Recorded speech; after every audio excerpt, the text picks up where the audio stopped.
Yo soy profesor de políticas públicas y cuando explico estos temas digo que en principio no hacen falta ninguna. Yo creo que los problemas medioambientales derivan de una mala definición de derechos de propiedad. Normalmente cuando se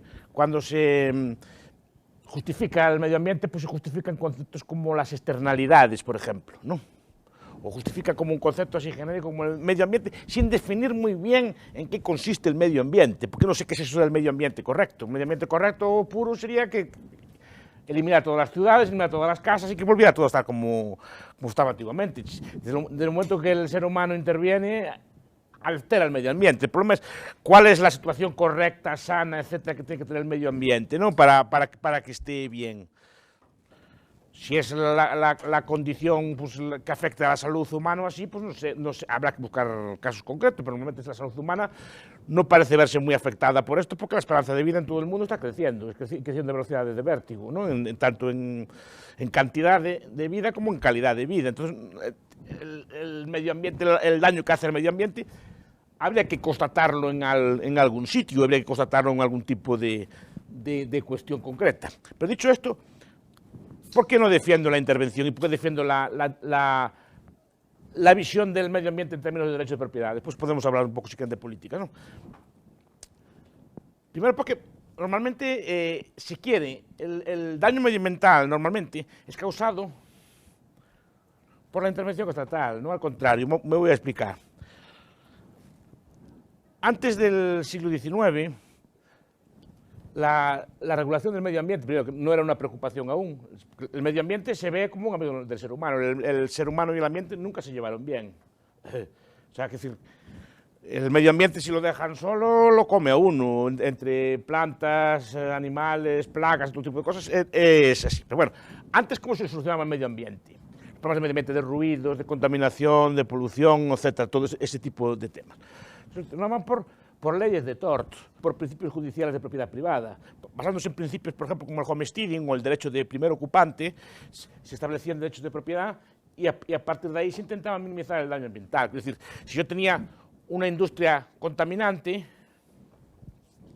yo tenía derecho a contaminar hasta donde no afectara a nadie con mejor derecho. Es decir, no es lo mismo que yo tenga, por ejemplo, una industria que ahume o que haga algún tipo de polución o daño medioambiental y que vaya una persona a vivir allí, lo que se llaman en derecho coming to the nuisance, que es ir al problema. Es decir, no es lo mismo que yo tenga la fábrica y vaya usted a vivir allí, que usted esté viviendo tan tranquilo y vaya yo con mi fábrica. ¿A qué no es lo mismo?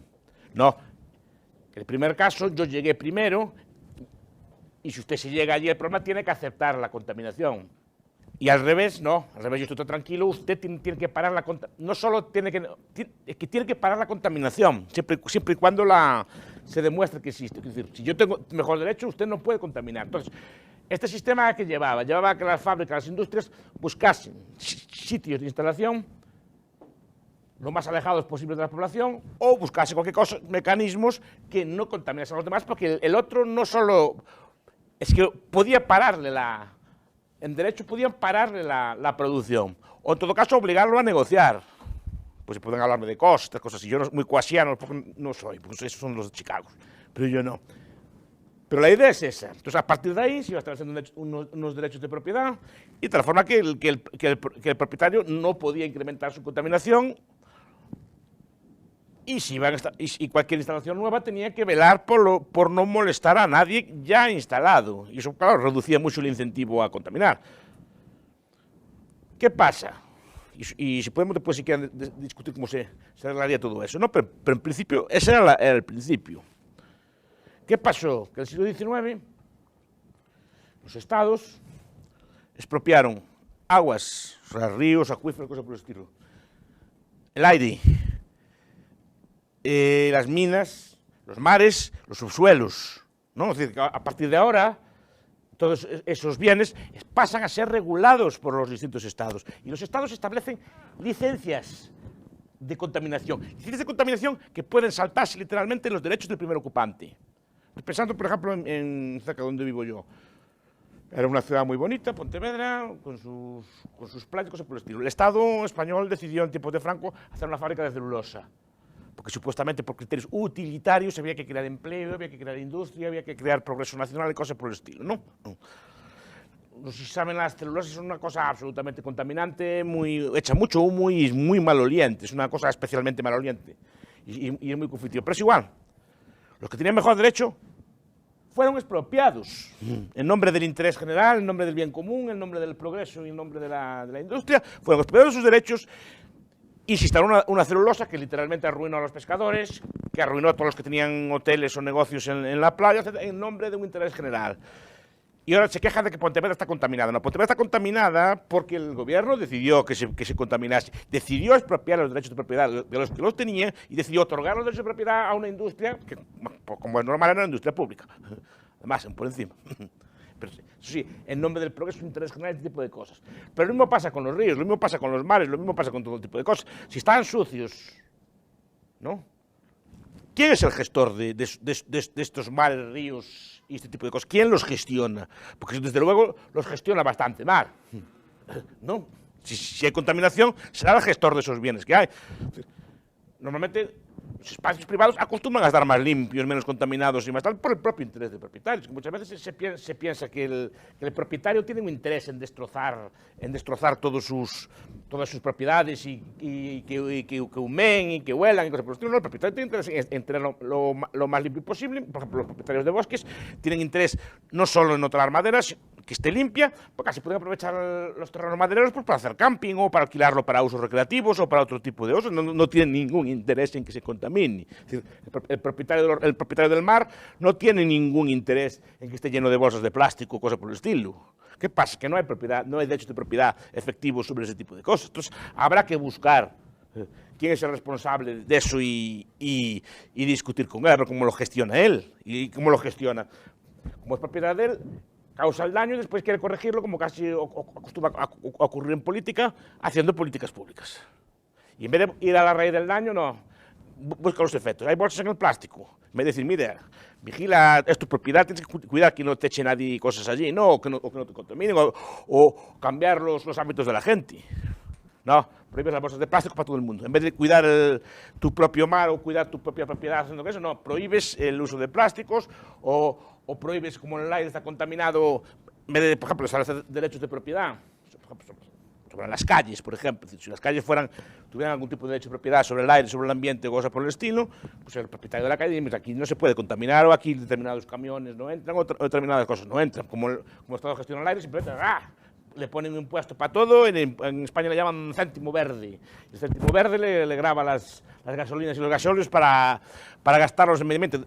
Supuestamente es un impuesto finalista, esto es dedicado a lo verde, no, al final va al mismo saco que el resto del dinero y lo gastan en lo que ellos quieren. Pero la excusa es esto. Entonces, a partir de ese daño medioambiental, que primero hay... Es que el primer debate es quién define cómo es el medio ambiente dañado y cómo debería estar el medio ambiente correctamente, ¿no?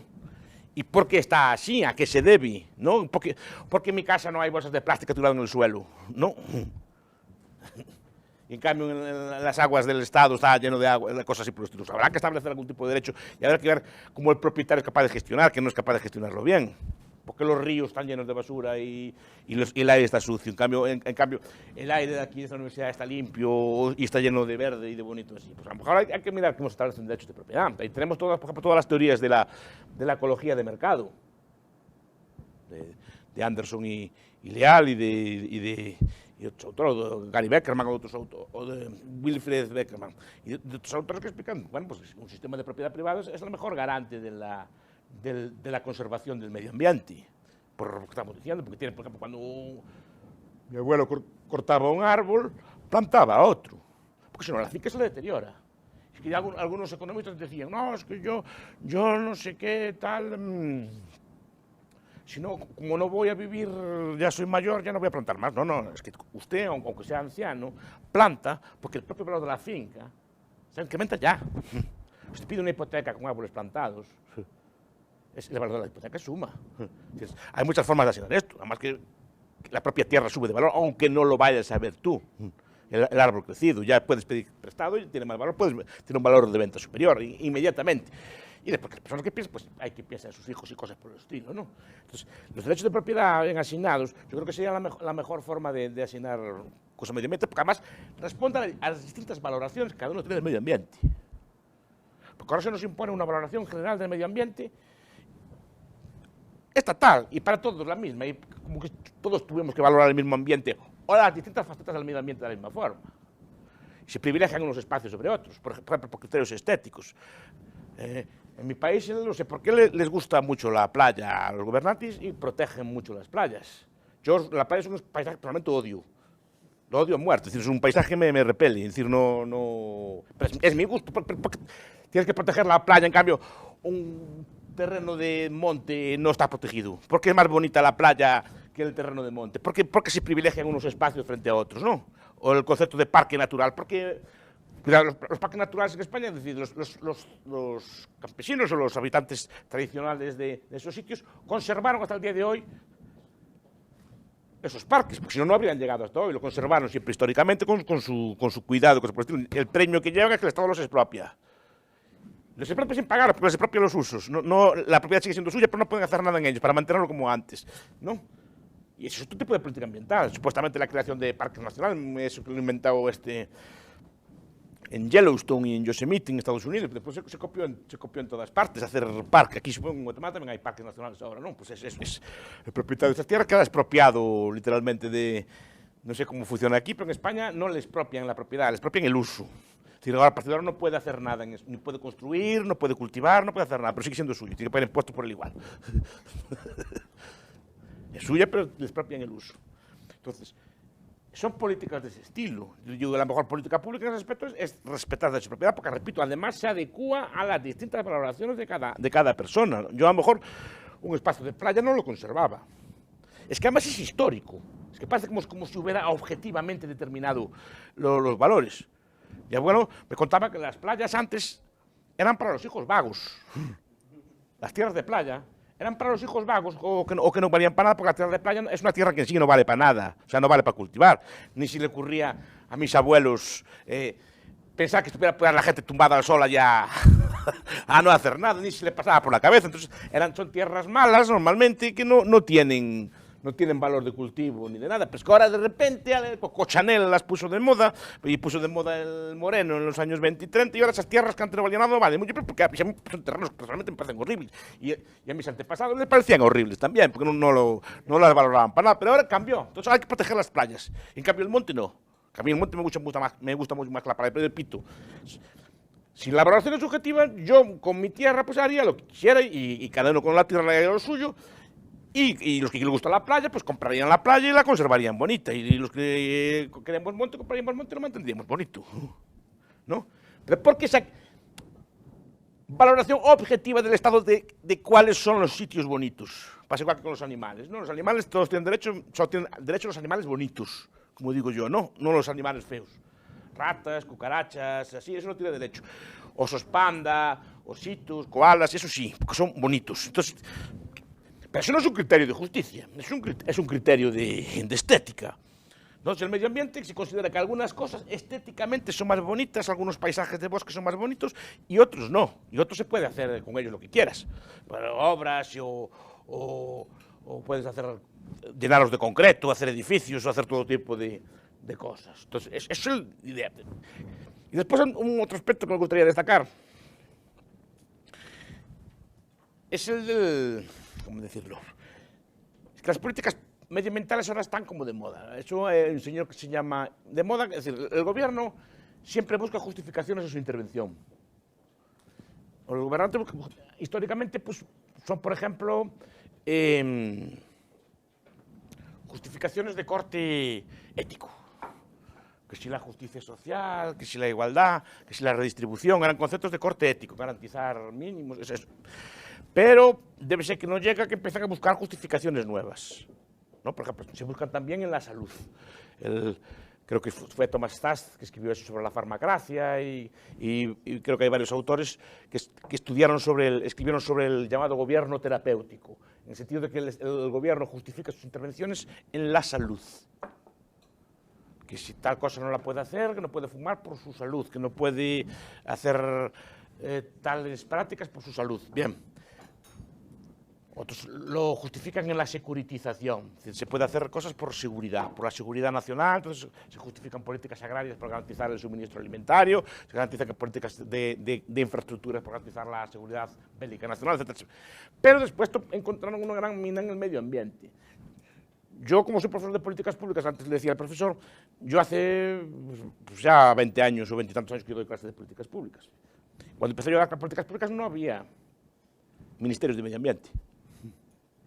No había, y ahora los hay en todas partes. Y no solo los hay, es que tienen un poder inmenso. Tienen una capacidad, por ejemplo, de expropiar usted su propiedad por decreto. O tienen la capacidad de decretar si puede usted hacer uso de su tierra o hacer una fábrica. No, cualquier intervención, cualquier construcción, cualquier obra pública, cualquier fábrica que usted monte, necesita un requisito medioambiental. El plan de ordenación de Vigo, por ejemplo, que es mi ciudad, lo pararon por faltaba una evaluación medioambiental. Porque se convierte en un instrumento poderoso, porque el medio ambiente, repito, yo no sé en qué consiste. No sé exactamente en qué consiste, qué se define por esto el medio ambiente. Entonces, encontraron una mina ahí, encontraron una mina en el cambio climático. Es una mina de oro. Pues en España para subir impuestos. En España van a subir 10 céntimos de euro al diésel por el medio ambiente. Al litro, no el galón, el litro. O sea, 10 céntimos de dólar, un poco más. ¿No? Por garantizar el medio ambiente. Y están están obligando a cambiar los motores a todos los autos por el medio ambiente. Y están subvencionando, bueno, lo que llamamos nosotros una busca de rentas preciosa para todos los fabricantes de energías verdes y eólicas y para todos los fabricantes de motores ecológicos, que les llaman así, ¿no? Todos los fabricantes de motores de gas licuado o de motores híbridos, eléctricos o de otras fuentes de combustión. Digo que es una mina de oro y están encontrando una fuente enorme pues, de intervenir en todos los sectores y de sacar rentas en todos los sectores. Y dando una visión negativa del cambio climático. El cambio climático es otra cosa que se puede discutir. Independientemente de que haya cambio climático o no, supongo que si los científicos lo dicen, pues lo habrá, lo que hay que discutir no es solo el cambio climático, hay que discutir las consecuencias del cambio climático. ¿Y en qué se concretan esas consecuencias? Y esas consecuencias pueden ser perjudiciales para unos, pero pueden ser beneficiosas para otros. El cambio climático no afecta a todos por igual, porque lo que habría que discutir en este caso es si hay un derecho previo al clima. Por ejemplo, yo leí que bueno, el cambio climático afecta a determinados colectivos, efectivamente, pero también beneficia a determinados colectivos. Por ejemplo, todo lo que es la zona de Siberia, si se derrite un poco así, que se crean unas tierras de cultivo excelentes. Y supongo que dirá un siberiano, oiga, ahora me toca a mí, porque tengo que estar toda la vida toda la vida con un clima horrible, y ahora que me toca a mí un poco de mejoría hay que pararlo. No. Por eso habría que debatirlo. Habría que debatir seriamente cuál es mi derecho al clima.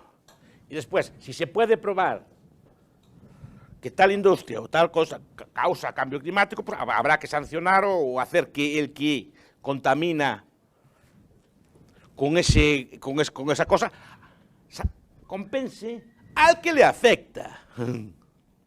Al que le afecta. Ahí sí que se podía hablar de compensaciones coasianas o cosas así, ¿no? Pero habrá que compensar al que le afecta. A mí a lo mejor me puede gustar que haya un poco más de calor o puede gustar menos, entonces habrá que estudiar los daños físicos, habrá que ver quiénes son los causantes y después así, pero el problema es que se soluciona no con compensaciones bilaterales, sino que se soluciona diciendo que hay un problema, que hay una tasa de calor que no se puede superar y que eso es malo y que hay que poner impuestos a todo el mundo y hay que poner regulaciones a todo el mundo, ¿no? Que después vemos que no es así, porque después empiezan con que si hay criterios pues de pobreza y que a unos países se les puede poner el cambio climático y a otros no, etc. Al final, yo lo que veo es, independientemente del problema, que hay que definirlo bien claro, es decir, que hay que definir qué consiste el problema, cuáles son las causas y cuáles son los daños potenciales. O como dice Lomborg, hay que ver si es más barato corregir los efectos del cambio climático que no parar el cambio climático. Es decir, a ver, usted, ¿cuánto cuesta, qué daño se va a causar el cambio climático? Este y este. ¿Y cuánto cuesta arreglar eso? No. Si hay inundaciones y tal, ¿cuánto cuesta hacer unos diques? ¿Cuánto cuesta hacer unas cosas? ¿No? Lo que se hace es prohibir, establecer una ley medioambiental, etcétera, por el estilo. Y después, claro, después aquí ya podemos entrar en disquisiciones teóricas, decir, que, bueno, vale, hay que ver cuál es el daño que se causa, si realmente el medio ambiente está tan dañado. Yo recuerdo estos libros de Lombard, por ejemplo. Hay un libro que a mí me gusta mucho, que es el de Avery, que se llama Salvando el planeta con pesticidas y plásticos, se llama así. Es un libro muy políticamente incorrecto. Se puede bajar en internet, está colgado en internet. No sé si alguien lo conoce. Salvando el planeta con pesticidas y plásticos. ¿Cómo está en español? Está traducido. ¿No? Vale, bien, pero el plástico, estas cosas salvan o hacen más para el medio ambiente que sin él. Por ejemplo, porque los plásticos contribuyen a conservar el calor y a concentrar la producción agrícola y evita que la producción agrícola sea en extenso. O sea, permite concentrar en poco espacio a través de cultivos, invernadores y así, permitir un metro cuadrado de tierra, permite que produzca más. Y a lo mejor eso evita que la agricultura se extienda en horizontal y salva tierras para el medio ambiente, ¿no? Igual que los pesticidas, permiten incrementar la producción o todas las nuevas formas de cultivo. Entonces, esto es el problema de las políticas medioambientales. Después tenemos toda la cuestión de la sostenibilidad. Aquí no sé si en Guatemala se discute también el crecimiento sostenible, y tampoco es una cosa que sé yo muy bien qué es eso del crecimiento sostenible. El crecimiento sostenible correcto, que entiendo yo, se establece a través del sistema de precios. Esto tiene mucho que ver con todas aquellas teorías del Club de Roma, todas aquellas teorías de los años 70 y después con este señor que se llamaba Ehrlich, o se llama Ehrlich, ¿no? En el sentido de catastrofismos, de pestes, que ninguna se reveló cierta, que los recursos se iban a agotar, que íbamos a quedar sin un montón de recursos, que íbamos a sufrir hambrunas en Estados Unidos en los años 80 del siglo pasado, que iba a ser una cosa horrible, que es una destrucción medioambiental. Pero vamos a ver, los recursos, ¿cómo se mantienen? Primero, que no hay recursos. Solo hay un recurso, es el cerebro humano. Nuestros antepasados de las cavernas tenían todos los metales a su disposición, pero no tenían recurso ninguno, porque no tenían forma de transformar, por ejemplo, el petróleo en combustible. No tenían, por ejemplo, tenían un montón de piedras, pero no podían transformar, por ejemplo, el hierro o el cobre, o el hierro, por ejemplo, en acero. No tenían forma, sí, lo tenían allí, pero si no tenían tecnología, no sabían qué hacer con él, no era recurso ninguno. Pues digo, el ser humano antiguo tenía de recurso la madera. Pues después, pues la madera y el carbón. Después la madera, el carbón y la electricidad. Nosotros la madera, el carbón, el aire, la energía eólica, el agua, las mareas, el viento, todo eso sirven de recursos. Y antes nadie pensaría que es un recurso. El sol, que antes no se podía aprovechar, ahora es un recurso para generar energía solar. Entonces, ¿tenemos más recursos o tenemos menos? Tenemos cada vez más. Y si un recurso se agota, ¿cuál es el problema del recurso que se agota? Porque supuestamente hay que eliminar el consumo de bienes no renovables, que si no sé qué es eso de bienes no renovables. A mí, no, porque no sé exactamente qué es. Lo que importa de un bien no es si es renovable o no, sino si tiene sustituto o no. Es decir, yo recuerdo el libro clásico de Jevons, que es el de la cuestión del carbón, no sé si lo estudiaron aquí.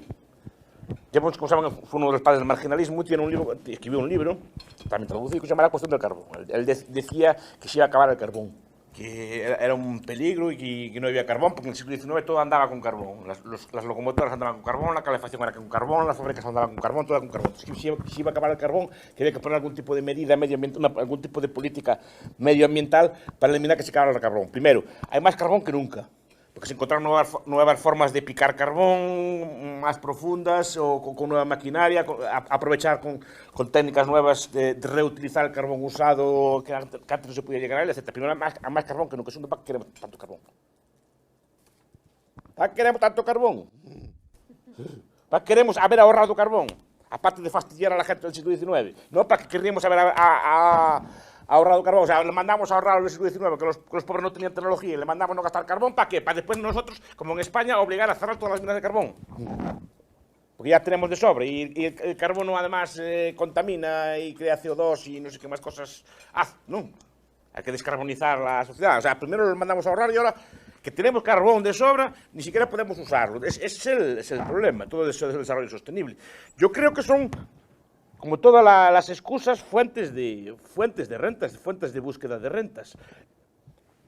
Y a partir de ahí, con esa excusa del medio ambiente, pues es la típica excusa que nadie discute. Igual que la ayuda a la infancia o igual que la salud, son cosas que nadie discute. Igual que ahora se puede discutir más la justicia social, ahora se empieza a hablar de conceptos de este estilo que nadie en su sano juicio se atreve a discrepar, pero cada uno tiene su concepto del medio ambiente. No hay un concepto del medio ambiente único para todos. Ni todo el mundo lo valora por igual. Además, hay gente que puede tenerle... No, hay gente que es muy urbana que no le gusta nada, ni siquiera el medio ambiente. Con un sistema de este estilo permitiría a cada uno valorar el medio ambiente que más le gusta. Porque esto viene también de ideologías verdes, tiene que ver con el pensamiento político verde y el concepto de valor intrínseco. Un austríaco esto no lo puede aceptar. La idea de que hay determinadas cosas como el medio ambiente que tienen un valor, la naturaleza tiene un valor intrínseco. ¿Y qué es ese valor intrínseco? Que tiene un valor independientemente de las valoraciones humanas. Yo como buen austríaco digo que la naturaleza tiene el valor que los humanos le dan, no tiene un valor intrínseco por ella misma. Lo que pasa es que se impone la visión de determinados colectivos que tienen en muy alta estima a la naturaleza y obligan a que su criterio todo el mundo lo tenga que aceptar.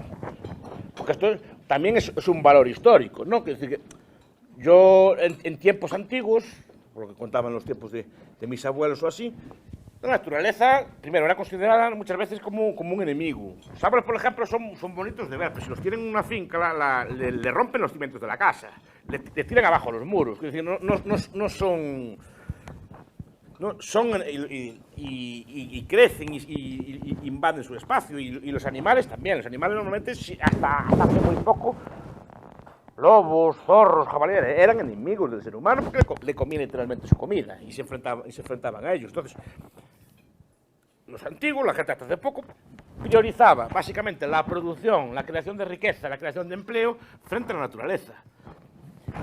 Dice Inglehart, una vez que nos desarrollamos, que somos ricos, ya damos por sentada la riqueza, damos por sentada que no hay que crear nueva riqueza, entonces empezamos a valorar otro tipo de bienes, empezamos a darle valor a la naturaleza. Pero repito, no sé qué concepto de naturaleza es el correcto, porque muchas veces también la idea de naturaleza, porque es una naturaleza, cada uno tiene la suya. Algunos piensan en naturaleza en los prados, en los pastos, pero natural no tiene nada. Ustedes ven la imagen del típico prado suizo, los prados que hay en mi tierra, son prados de verdes, así con unas vacas, con unas montañas de así.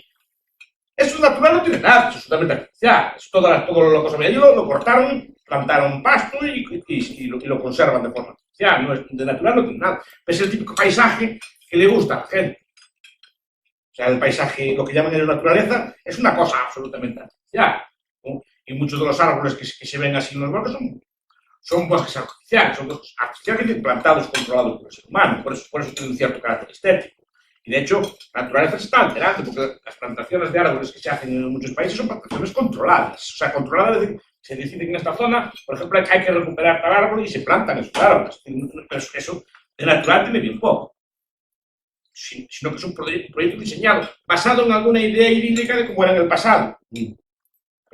El paisaje de cualquier territorio, salvo el de selva, es un paisaje totalmente alterado por el hombre. Entonces, ¿cuál es el medio ambiente que se quiere controlar, ¿no? Este es el tipo de cosas, pero repito, mi idea básicamente está en la asignación de derechos de propiedad. No iría por ahí, no iría por la política pública, no iría por cualquier política pública, tiene problemas de política pública, tiene problemas de intervencionismo, o sea, que causa consecuencias no previstas en otros sectores o en otras áreas, tiene problemas de cálculo económico.